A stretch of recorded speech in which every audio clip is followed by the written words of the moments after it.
Elle se distingue par son œil magique, un indicateur de réception vert vif, par sa variété de formes et de couleurs.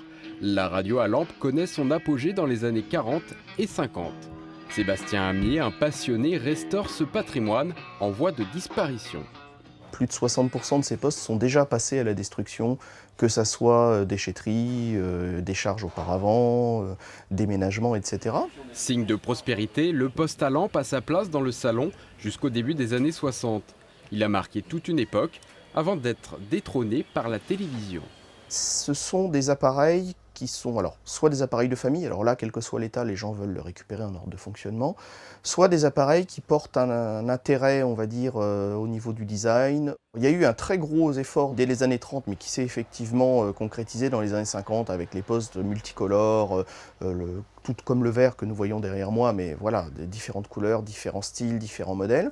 Dans l'arrière-boutique, Jérémy Chénaud, postier de profession, restaure un poste océanique des années 50.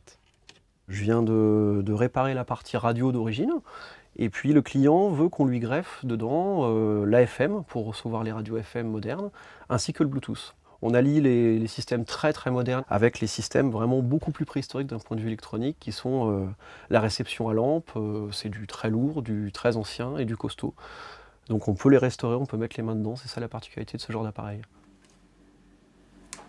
Pour moins de 350 €, il est possible d'écouter sa playlist ou son émission favorite dans une belle radio vintage, un usage moderne avec du matériel d'époque.